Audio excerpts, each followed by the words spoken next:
My name is Maria Camila Arboleda Palacio, and this is a video of a fitness testing battery completed on the 14th of July, 2022.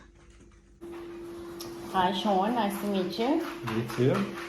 Okay, so as we spoke last time, I just have to do a couple of fitness and body composition tests before we start training and before I write a workout for you. This is basically just to see where you're at in your fitness level and your physical level. And it also gives us an idea for, in let's say 8 weeks, 12 weeks, we test again and we see how much progress we've had. Mm-hmm. Does that sound okay? So yep. I'm gonna start with some body composition tests, which include resting heart rate, body blood pressure, weight, and some measurements. That's all we need. Sure. Okay, so if you can start by stepping on the scale, please.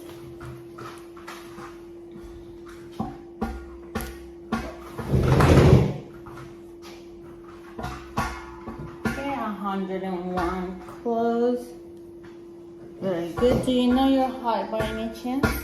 Yeah, 175 centimeters. 175. 175, so that gives us a BMI of 175 times 175, 30625.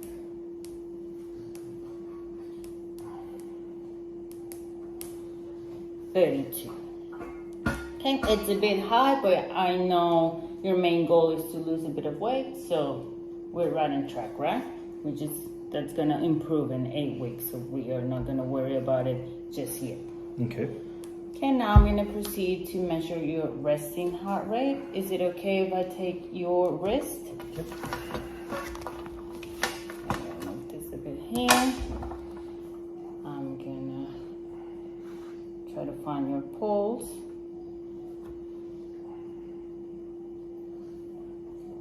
Okay, I can't find it. There it is.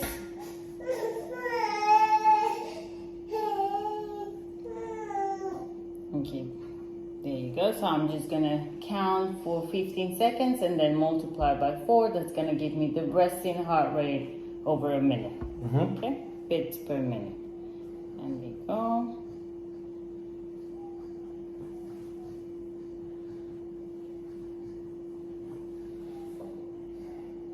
Okay, that's 12 times 4. That gives me, 15 times 4, 60, which is a really good resting heart rate. That's good.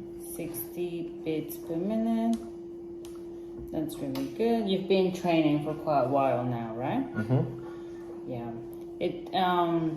The fitter you are, the lower is your resting heart rate because your blood becomes stronger, so it can send more blood with less beats per minute. Okay. Okay. Now I'm gonna proceed to take your blood pressure. You don't mind. So I'm just gonna move this.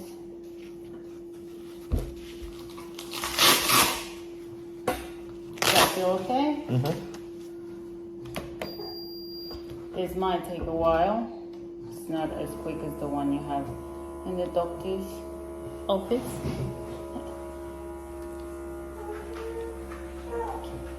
Do you have any plans for your holidays? Just gonna spend Christmas with the family. That's nice. Yeah. You got a new baby, right? Mm-hmm. Yep. Yeah. First Christmas with her, which should be good.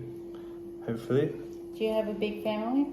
Yeah, they're coming up from New South Wales actually for Christmas. Nice. Right in time for opening borders. Mm-hmm. Yeah. It's hot today. It's very hot.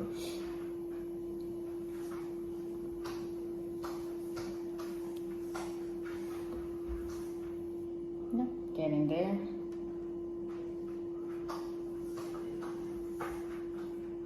Can you try to stay straight?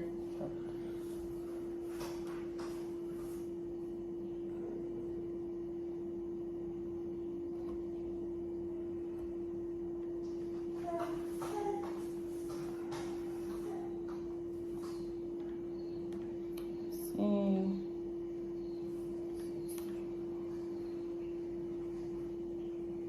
Oh.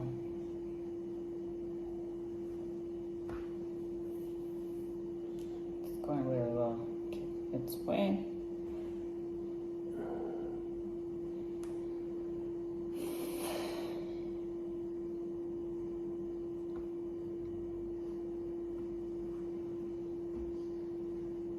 Okay, have you been to the doctor recently? We can maybe use that measure. Yeah, last time it was I think 110 over 64. That's really good. Do you tend to be always on a lower? Yeah. Males tend to be in the lower side of blood pressure. Did you say 110 over 65? 64. 64. Yeah, that's good. That's actually really good. Yeah, good. Oh, it's gonna retest. Retest it, missed it. Oh, it's okay. Let's see.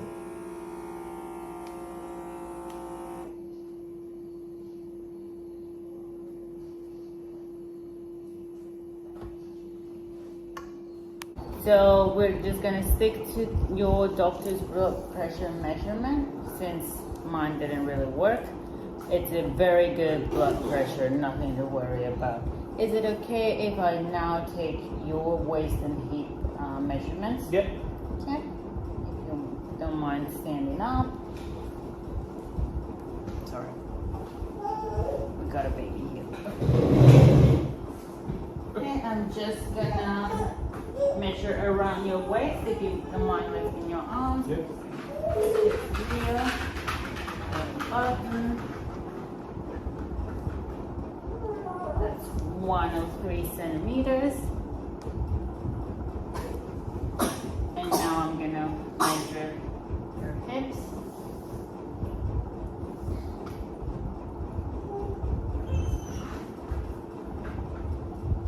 That's 110 centimeters. Thank you, Sean. You can sit down now. Okay, so that gives us a waist to hip ratio of 0.9, which is right in the limit. So we're always trying to keep it below 0.9 for male. It's just that if it goes above 0.9, it might give us an indication that there's some kind of heart issues that we should look into. But it's right in the border, and I'm pretty sure as we lose weight, this is only going to drop. So now we're going to move to some flexibility tests. I want to see where your joints are at the moment. I know you've been training for a while, but you've told me that it's kind of just bodybuilding. Yeah. So I want to see where your flexibility is at. Okay. Okay, Sean, so now we're going to start with a bit of mobility test and flexibility. As I said before, we're going to start with the Thomas test. This one is going to look mainly at your hips and your knees flexibility. So I want you to start by laying down on the bench facing up, as close to the edge as you can. I'm going to hold the bench for you. If you can be closer to the edge a bit, that's perfect. Now you're going to hold your knees close to your chest. Allow your pelvis to rotate until you feel comfortable. Very good. And now you're going to lower just one leg and just let it dangle over the bench. Very good. So here we're looking at the angle of your knee. So we are basically looking, ideally it would be a 90-degree angle, but we can see here in Sean is a bit above, below 90 degrees. I would say around 75, 80, which is not bad. Ideally, we're looking at 90, but again, 80 is not that bad. It's just a bit restricted. Now we're going to swap legs.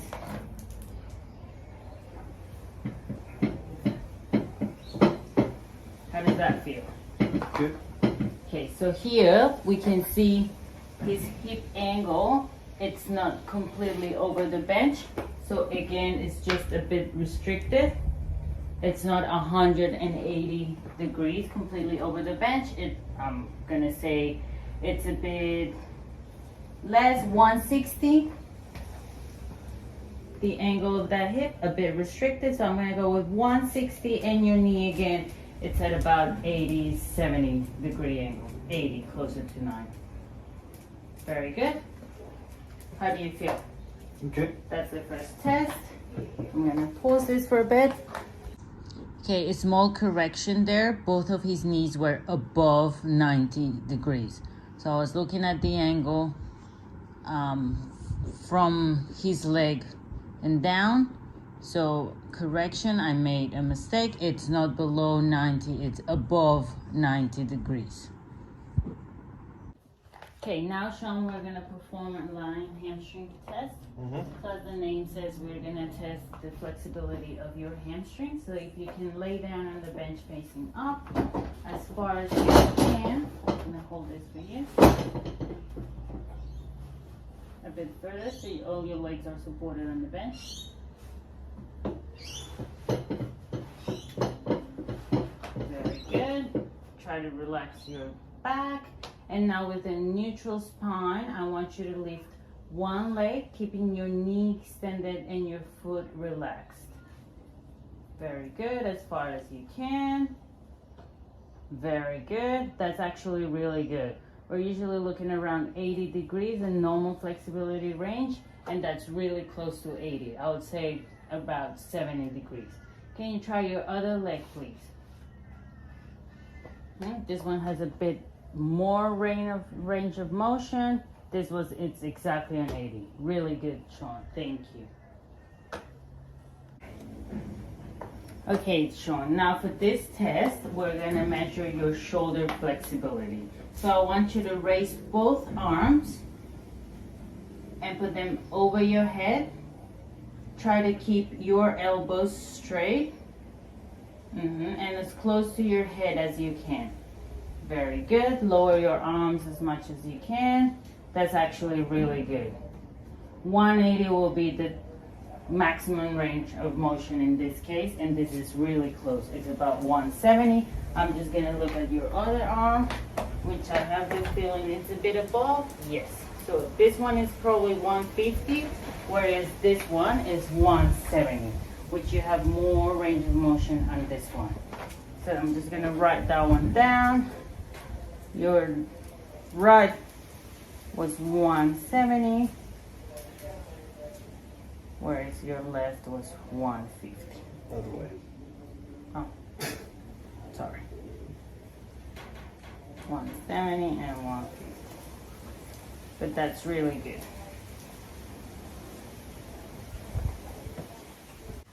Okay, lastly, Sean, we're gonna perform a sit and reach test. So if you can sit down, extend your legs. Yep.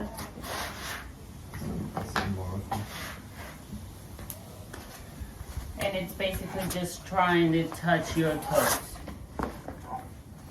We're gonna measure the distance between your toes and your hands. Is that the best you can do? Very good. That's approximately 13 centimeters. That is a bit restricted. We're looking 10, less than 10. But as we know, you are a bit restricted, but we're gonna work on that. Okay.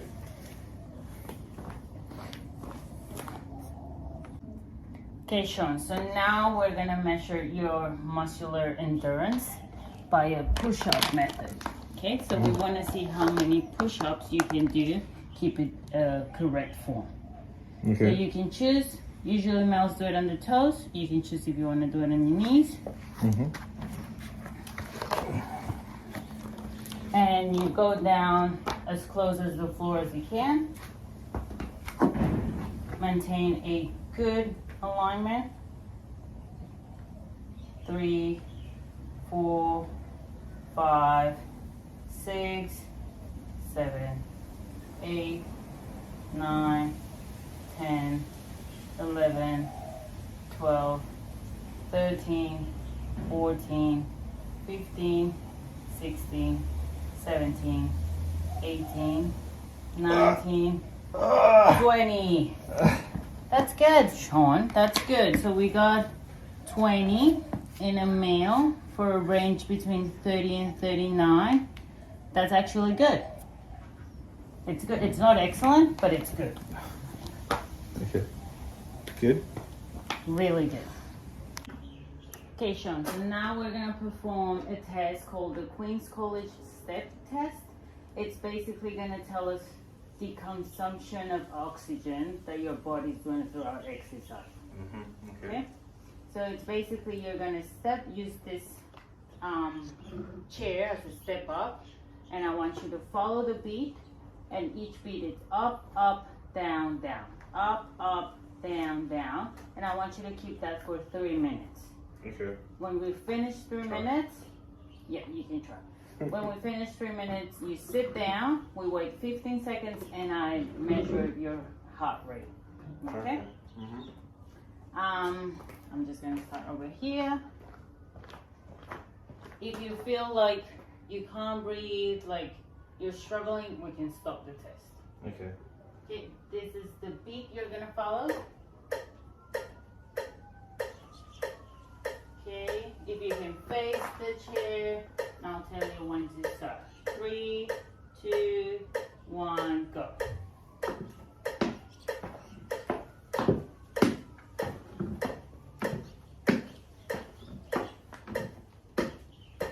Very good, keep it up.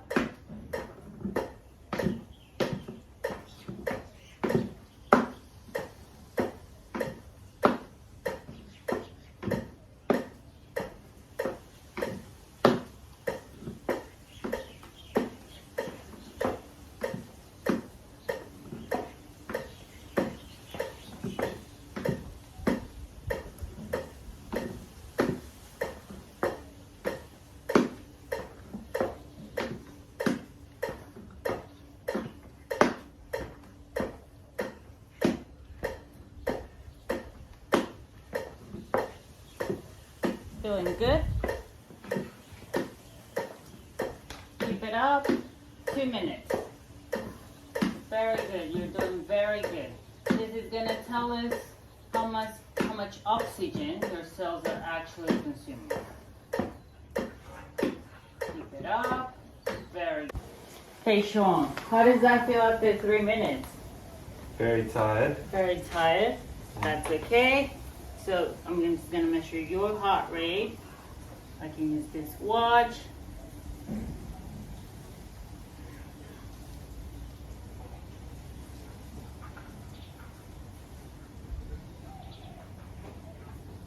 Wow, that gives us about 43 beats per 15 seconds, which is about 176 beats per minute. That's really high.